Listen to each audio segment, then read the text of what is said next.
one of the things that came up implicitly in what you just described is the whole issue of these communities, they don't seem to focus on child-centered activities, child-centeredness. Yes, huge. So it's not about my child is over here doing A, and I'm over here doing B, which is the housework.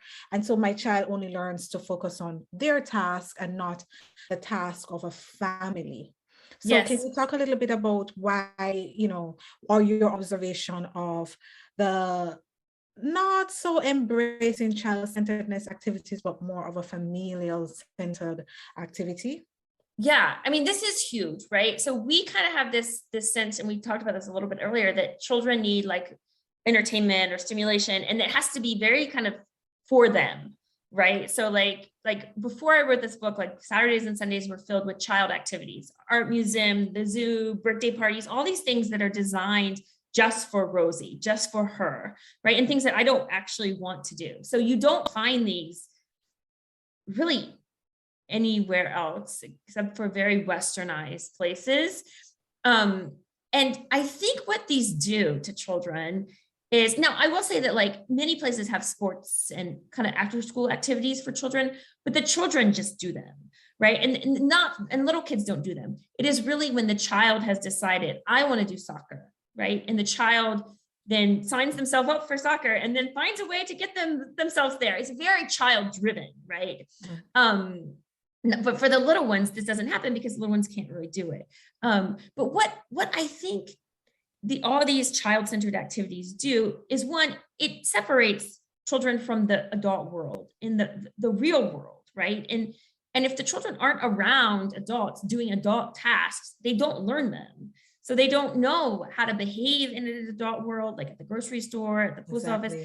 And when you're separated, you don't connect. I think what you said just then is, working together to make dinner every night or, 3 times a week, builds an amazing connection with the child.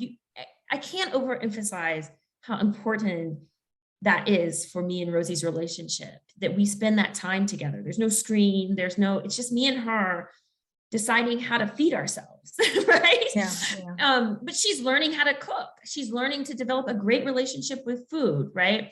The other thing that happens when children are just in kind of this child world is they kind of expect that type of kind of dopamine dump is what I'm starting to learn it is. This very like high intensity, high stimulation, kind of high pleasure activity kind of all the time.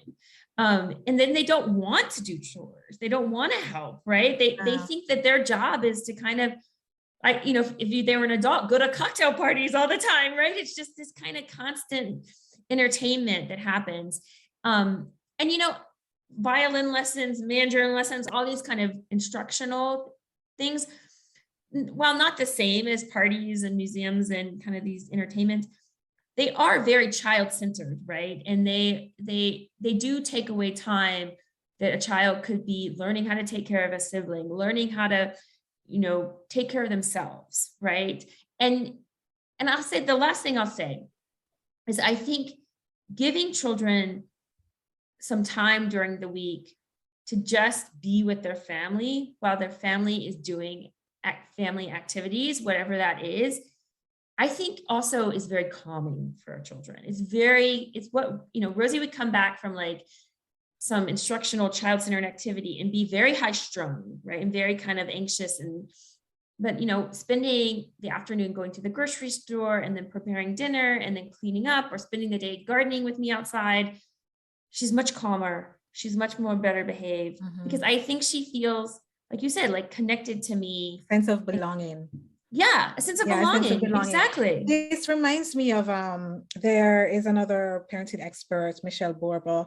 She wrote a book that was published last year or year before last, called Thrivers. And when she interviewed teens, they complained that they really don't know who they are because they are so overscheduled.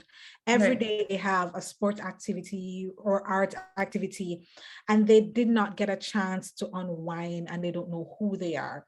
So in addition to losing the connectivity with the larger family, they also seem to lose a connectivity with themselves, because they're constantly doing, and not allowing them to have that boredom of just connecting with themselves by doing absolutely nothing.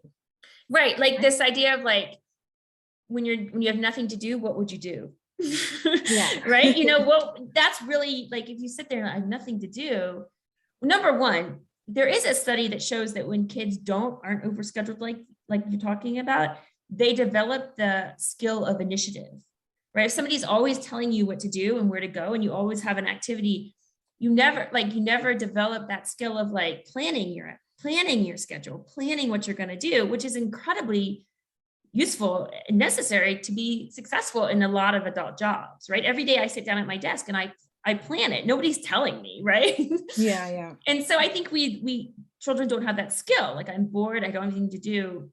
There is a skill in kind of figuring out what to do. But I think one of the psychiatrists told me that when we sit there and we have nothing to do and we figure out what to do, we start to figure out what our passions are. You know, we start to figure out what brings us joy and what brings us flow. And if you like what you're talking about with Thrivers, like if you never have that time, you don't have the time to figure out, you know, where your passions really lie, and where, you know, activities that later in life will bring you a sense of calm and stress relief, right? Yeah.